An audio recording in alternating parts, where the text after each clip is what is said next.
I continue to pray that America First loses. And I say that as somebody who is America First. I consider myself America First. I always like to put that in quotes because I'm talking about a specific group of people who say they're America First, but are ironically going against American interests. Um, they're going to, if they have their way, would destroy America effectively. Now, why is that? And you'll notice I have, of course, maps back up here, Google Earth to the rescue here, particularly because I am a visual person. I like maps. Maps help me grasp situations better than just, symbols that represent letters that make up words. That's how I typically learn things better. I'm a visual person. So I just, in case this becomes important, but I want to talk about a video I watched just this morning as I was getting ready for church. And it was like kind of why all the Middle Eastern countries hate Iran. I didn't know much about this. Like a lot of the stuff he talks about in this video, I might have to, I mean, I'm going to have to like check it out just to make sure like a lot of the information is correct. But assuming at least most of it is correct, man, it gives a whole new perspective to me that like this is so much bigger than just Iran. Um, and I want to talk a lot about that here and the problems with America First. Um, the Tucker Carlsons, the Megan Kellys, the Nick Fuenteses, all these guys, they're just missing it completely. And on Facebook again, I have taken the time and the trouble to go on my own friends' Facebook posts who are all into America First, against the Iranian wars and whatever. To like one of them has said today, he said that he thinks this is all about covering up for Epstein. And I just went on there and I just said, I don't see any evidence that this has anything to do with the Epstein files. That's basically what I just said. And I was hoping for a conversation. Like, look, can you show me anything? Like, can you give me anything that is substantial proof that what Trump is doing is to cover up the Epstein files? Nothing. I continue to get nothing. No responses from any of these people. Why? Why is that? If you guys are about finding the truth, why won't you interact with me? Why won't these people interact? And by these people, these are Facebook friends of mine. These are Christians, and I'm not saying I find them disgusting or anything like that. They're still my friends. I still, yeah, it's I don't have anything personal against them, but I'm kind of wondering why. Like, why won't we talk about this? I've been very open. Hey guys, if I'm wrong, help me see where I'm wrong. And I get nothing. So, like I said, nothing. Nobody says anything, and here we go. So I'm kind of left to conclude that America First doesn't understand and they don't want to understand because and the reason why is usually due to you are devoted to kind of like this idea than you are what the reality actually is. So on this YouTube video, he goes into all this, like these are all the Middle Eastern countries and stuff that a lot of oil comes from these countries, including Iran. Iran sticks out as unique among them. Trump, if you'll remember in his first term, he got basically all these countries to kind of work together and to build a better Middle East that everybody wins from. The Middle East, its primary means of economic flourishing is its oil. Okay? So much of the world's oil, the vast majority actually of the world's oil, comes from this area right here. It comes from this area, generally speaking, but you know what I mean. It comes from here. And again, if you didn't know in the last video, this is the Strait of Hormuz right here. Basically, it's this little strip of land, and a lot of the oil that comes from out here, in Iran and Iraq, it goes through here, and because this is the only, like you see this little tiny strip right here That's a small sliver of ocean that Iraq has access to. And a lot of the cargo ships that are carrying all the world's oil comes from here, and it goes out this little strip of land, excuse me, and into the rest of the world. And it goes, up here through the Suez Canal, and it goes out that way, and there you go. So it's not just traveling by sea, by the way. It does travel by land, but sea travel is typically one of the best ways to travel. But anyways, this is really important. Right now, this is basically being shut down because Iran is shutting down this, or it's closing off the Hormuz Strait. And the United States is trying desperately to keep this open. One of the reasons your gas prices are going up is because of this little strip of land or geography right here. That's one of the reasons why your gas prices are going up, my gas prices are going up, and it will eventually lead to everything becoming more expensive if it continues. So, guys, just based on that immediately right there, to say that the Middle East has nothing to do with us is bunk. That's just not true. The fact that your gas prices are being affected by this immediately disproves the idea that we don't have any reason to be involved in the Middle East. That immediately disproves it. But in this video, it goes through the history of Iran and its conflict with the rest of the Middle Eastern countries, and why it basically gave me a whole new perspective on why Iran cannot get a nuke. We cannot let Iran get a nuke.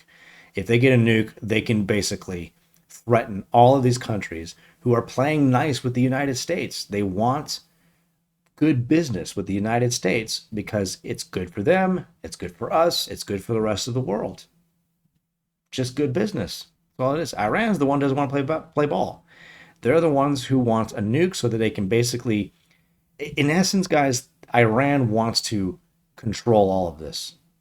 Maybe not like through conquering it, but maybe through vassalization, something like that.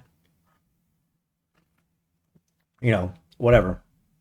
But that's what Iran wants to do. So, but I looked at some of these comments where people are saying in the videos like, "Hey, yeah, you forgot to mention the United States and what we did to Iran back in the early 1900s, what England did or the British did." And I want. Here's my thing, guys. This is what I want to talk about here. Why America First is gonna destroy America. Ignorance, stupidity, just sheer stupidity. There's this again. I keep pointing to that right there. I used to be like you guys. I used to be all non-interventionalist. Let's just get out of the Middle East. Let's just Ron Paul it like crazy. It's just yeah, why can't we just get out? I used to be like that. But one of the reasons why I was, because I didn't know the things that I know today. That's one of the reasons why. And now that I know things, I'm going, it's not that easy, guys. It's actually not that easy. There's so much more going on here that most of you guys are just being incredibly idiots about. And when I use the term idiot, by the way, I don't mean that to just be a ad hominem attack. It's like, I mean it. It's meaningful, like objective fact. You're being an idiot, and I would like for you to stop being an idiot. But again, so this comment, like a lot of these comments are saying like, this is all our mess. We did all this because of the way we treated the Iranians, whatever. It's all this. The United States are the actual bad guys in the world, and blah, blah, blah. Again, I believe this stuff. I used to believe a lot of the stuff. I still think the United States has a lot of sins and skeletons in its closet. Absolutely. I do absolutely believe that. And by the way, before you say I'm getting my $7,000, I don't even think we should be giving all the money that we're giving to Israel. I don't think we should be giving that money to them. I do believe that. Absolutely. Again, I'm willing to be wrong on that, but I'm not really big on supporting that. I'm not an Israel fanboy. This is not about Israel for me at all. I don't think it's about Israel for Trump either. I don't think it is. I think it's got nothing to do with it. Just like with the Epstein stuff, show me proof that Trump is doing this for Israel. Oh, well, Israel was going to bomb Iran first, and we did it first before they did. How is that proof? That's not proof. That is correlation, not causation. That's what that is. That's not proof. So you can't give me any actual proof. I don't think you actually can. That Trump is acting on behalf of Israel. I think that is, like I said in my last video. Right now, there are two prevailing theories about the Iranian situation. First theory is we can't let them have nukes and rockets. They will threaten the United States and will threaten our interests. Two, the other theory is that all of this, everything that we're doing, everything we have done is for Israel. So you got to look at those two theories and you got to ask yourself which one makes the most sense of the data and the data that we currently have. I'm telling you guys, it's the first one, the one about the rockets and the nukes. It's that one. The second one, the problem with the second one is it has a lot of correlation, but it has no direct causation. It has no direct smoking gun to tie it to the thesis, essentially. In other words, guys, you cannot bring that theory into a court of law and win that case. You won't be able to win it because there is no the claim this is all for Israel has no verifiable basis for it whatsoever. Well, it's like Joe Rogan said, well, they might be trying to keep that from us. But again, do you actually have that information? You don't actually have it. So you can theorize that, well, because they don't want us to have it. Okay. But it's still just a theory. It's still not actually, you don't have actual proof. Okay. So it's just, that's the way it is. And if you're going to be fair, you have to kind of admit that. So anyways, when I was commenting on these videos, I replied to this one comment, one of these guys, the U.S., then Britain, whatever. Look, first of all, guys, it's not really fair to say that this is all because of the United States and Britain. Do they have a part to play? Sure, yeah, they do. But in many ways, guys, the argument here is it's very related to, because I'm sure a lot of America First would not be, they would not have a problem with colonization of the United States, that it was important, it was necessary for the territories and the lands and whatever. And I would agree, I'm all for the colonization of America. It has given us this great, beautiful land. But in many ways, a lot of these people are arguing on the side of all the native woke native people about this issue, that we shouldn't, have gone in there and done what we've done and done done any of that stuff. Let me set it up like this, okay? Because I'm trying to do this in a coherent way. Is it true that the West, particularly Britain and then the United States, behaved very badly with Iran over the years? Yes, it is true. It's absolutely true. I will not fight that point. I think you are absolutely correct. We did help make the mess that we're currently dealing with right now. Absolutely.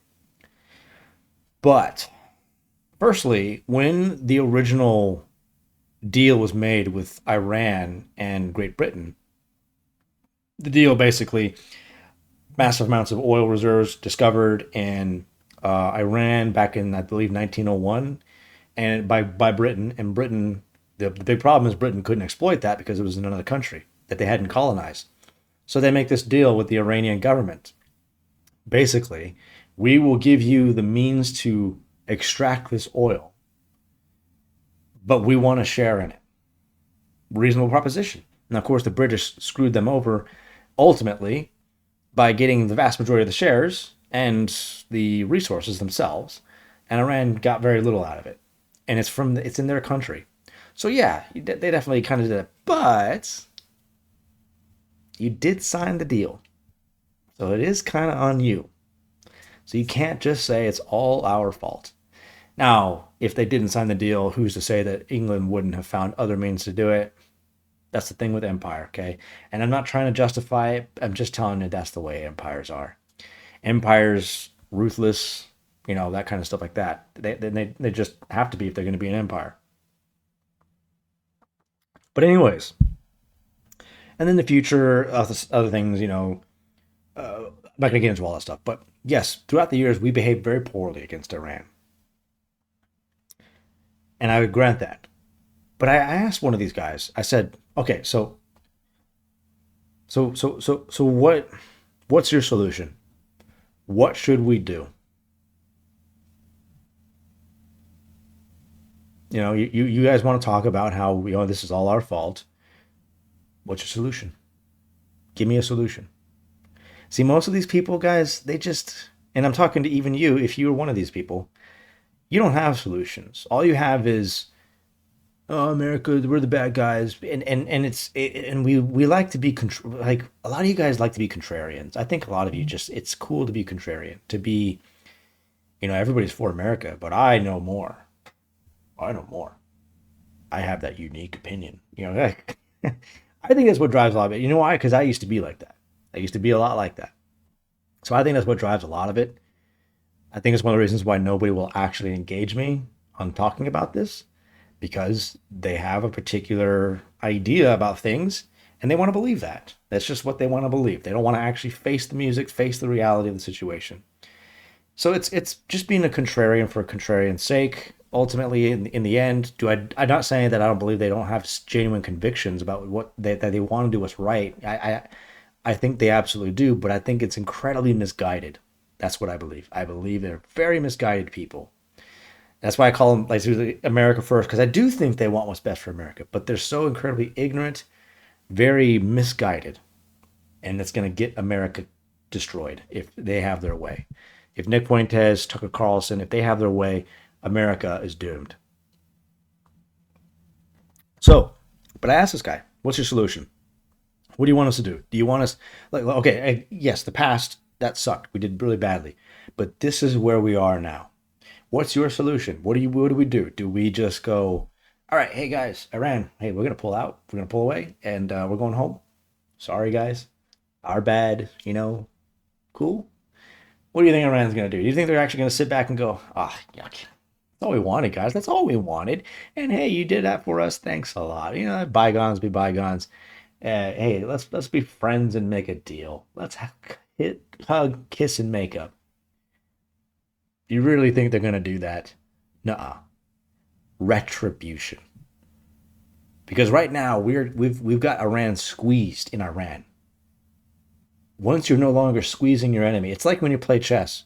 When I play chess, and if you're playing chess and you see your opponent made a big mistake, you have to jump on that before they can recover. You cannot allow them to recover, because when you allow them to recover, you give them a chance to get back into the game and destroy you. You can't let your enemies do that. Same thing in MMA fighting.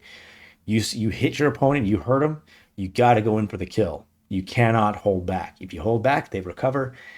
You lost your chance to win. Could cost you the fight.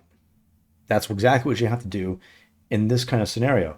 We have them here. We're keeping them mostly here. But if you let Iran, if you just let it off at this point in the game, this far into it, I mean, you're going to see massive amounts of terrorist attacks. Iran will probably get its nuke. It will then be able to push ultimately and control all of this, essentially. Maybe not directly, but indirectly through vassalization. It could very well. It could then make deals with China, which it wants to do, our kind of our main rival, Russia. They get the resources they need to really become the kind of superpower that will really be able to challenge the United States economically, culturally, and militarily. And America will ultimately become isolated. You want that to happen? You That's what you want? So hopefully when you think about that, guys, you take some time to think about that. I'm sure our prejudices, our defense mechanisms aren't going to let us buy that immediately. You're going to rationalize it in some way because you want to hold on to your ideas, you know. But ultimately, I hope that you would think through that and go, actually, when you put it that way, okay, maybe not. Maybe it's not as simple as America First is making it. Maybe it's not that simple. I'm not going to go through everything that I went through in my last video. You can watch it for yourself. I know I tend to drone on. I'm a little bit boring, but the Afghanistan, the Bagram Air Base in this area, is why Trump wants that back. See, it's how close it is to China. Our support for the new Japanese prime minister, and then Taiwan and the Philippines, this kind of blockade and whatever, all this stuff. Greenland right up here to counter Russia's aggression. Guys, it's all connected. This is what's actually happening. This is not really about just being involved in foreign wars for Israel. Trump is doing all of this because he's trying to save America for at least the next 10 years. And you can sit there and you can say, this guy's a Trump cheerleader. I don't really care. I just believe that because look, like I said, I'm America first. I would like for us not to have to be involved in the Middle East. I would like for the Middle East to be able to take care of itself. I think Trump wants the Middle East to be able to take care of itself, so we don't have to worry too much about it. That's why he's trying to get all these countries to work together. Iran is the big problem right now. They don't want to work together. They want to kick us out completely. And don't tell me that, Iran just hates us because we help Israel. That's not. Iran believes, the Iranian government, they believe Israel is one of the great problems, but they believe the United States is the biggest, the big bad guy. And they'll ally with our enemies to take us out. They will do it. The enemy of my enemy is my friend. China, Russia. Do you think they don't want to make deals with them to give them the kind of oil that they need to truly fund and power their economic and military machine? Oh, you bet they do. You better believe they do. So this is not about Israel. It is not about Epstein. It goes so much more. It's so much more than that. It's so much bigger than that. And if I'm wrong, once again, show me that I'm wrong. Show me why it is just that it's got to be about Israel. And again, you can believe that. You can believe it's about Israel, but I don't find sufficient evidence. I find sufficient evidence that would say that there's correlation, but that again is not causation. Because if it's all just about Israel, well then what's up with wanting this base back? What? And Trump administration saying it actually is directly the reason why they want this back is for China. Why did Trump go after Maduro over here in Venezuela? Venezuela sits on 300, I believe, billion barrels of oil. Why did he do that? Because it's about oil. This is about China wanting to make deals with Venezuela, trying to get access to sufficient amounts of oil. That's what a lot of it's about. That's what's going on here, guys. And America First are stuck on an idea that is just simply not realistic. I would like for us to be in a situation where, again, like I said, we didn't have to be involved in the Middle East. We could turn the Western Hemisphere into almost the center of the world if we were to tap into Venezuela's oil, which is what Trump wants to do. But like I told a buddy of mine the other day, him and I were sitting down having cigars together. I told him, I think that's what Trump wants to do. He's invited all these big oil companies back into Venezuela to basically get that. Because right now, while Venezuela sits on this massive amount of oil, it's not fully tapped into. Trump wants to tap into that. Doing that is going to free up the sort of chokehold that the Middle East has on the global economy. And that would be good for us. That'd be good for Venezuela. That'd be good for everybody in the Western Hemisphere. It would really bring those countries out of the poverty that they're constantly in. But that doesn't happen overnight. That's going to take time. In the meantime, this is what we're dealing with. The Middle East is what we're dealing with. It's just the simple fact of the matter, guys. It's the reality you're dealing with. What's going to get us killed is idealism that is based in fantasy, not in reality. The ideal situation. I have my ideal situation. I just told you what it was, but that's not what we have to deal with right now.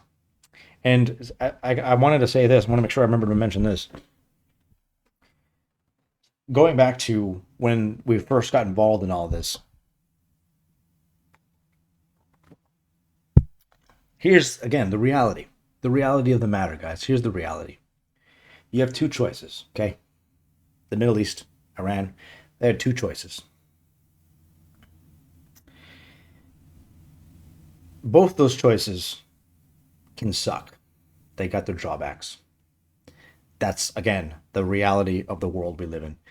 These romantic ideas of we should just do what's right and no matter what the cost and what blah, blah, blah. Again, romanticism about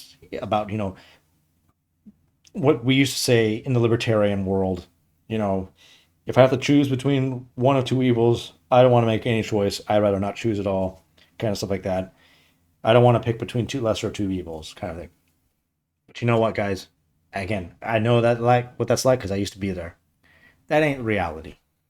No matter what choice you make, whatever it is, even if it's a third option, there's always going to be some bad in it. You know why? Because you're dealing with sinners. You will always be dealing with sinners. You're a sinner, I'm a sinner, they're a sinner, everybody's a sinner. There are always going to be consequences for every choice that you make. Once you just decide to accept that, rather than this romantic idealism of what could be, of moralism and everything. And again, I'm not trying to say we should just forsake morals. There are times like morals are very important, but there's also the reality that you're dealing with. You have to deal with the reality of your situation. And so you have two options here. The first option is the Western Empire. And the second option is the continued tribalism of never-ending wars over with one another over big old swaths of desert. That's the second option. The first option risks subjugation to this Western power. Very likely that could happen. But, and they could be very ruthless, okay? They've got a bad past and everything like that.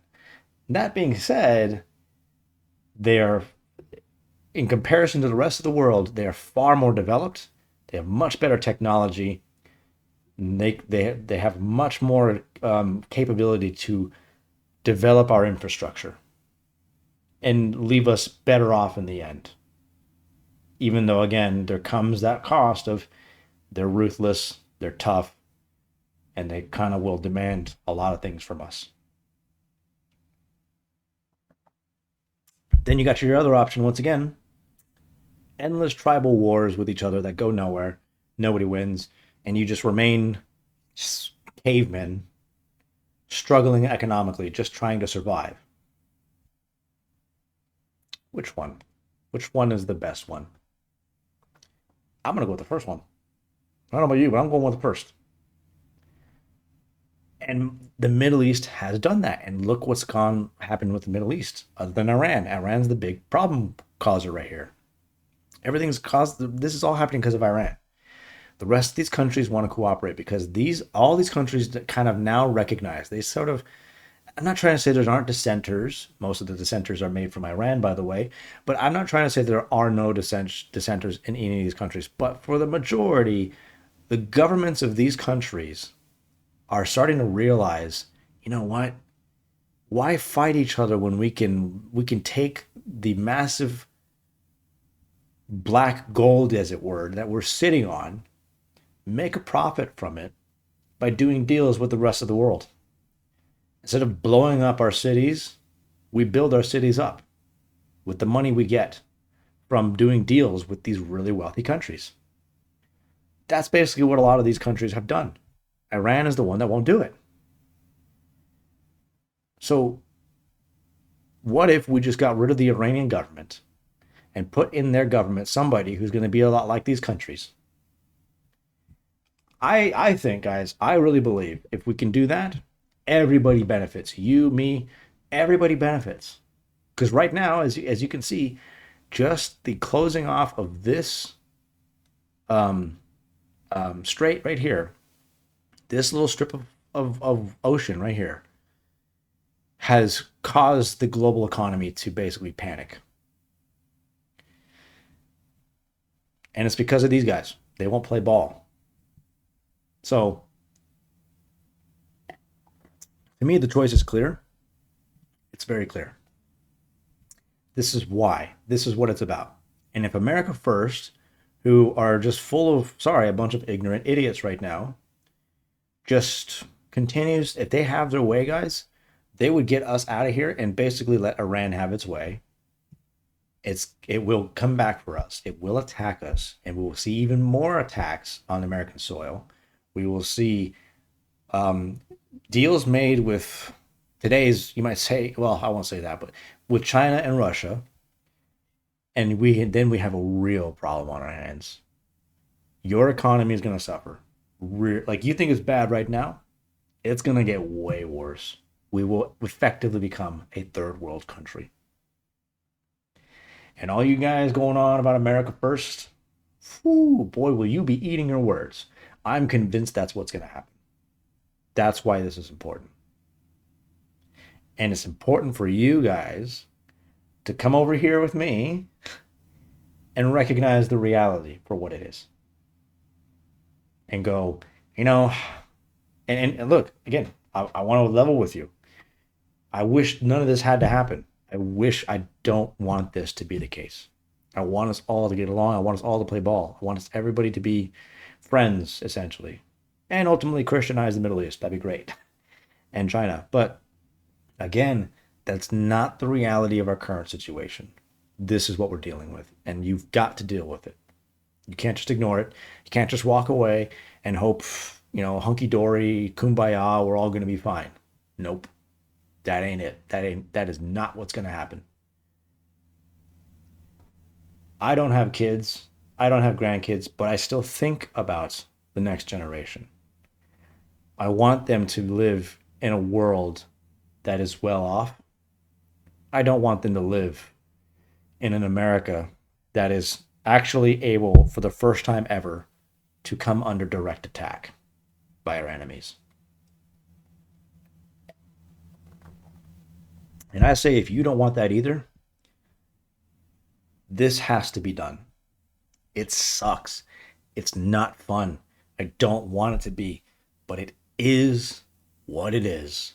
It is the reality of what we're dealing with. You can admit we did a lot of bad things in the past. We messed up big time. Absolutely. But you cannot just say from there, well, then the best thing for us to do here is just to leave. Send them a big old apology check or something like that. They'll take that and they'll just use that to make more bombs to shoot us with, to shoot at us. So that's all I wanted to say about that, guys. That's the truth, the reality of what we're dealing with. So, Soli Deo Gloria. God bless.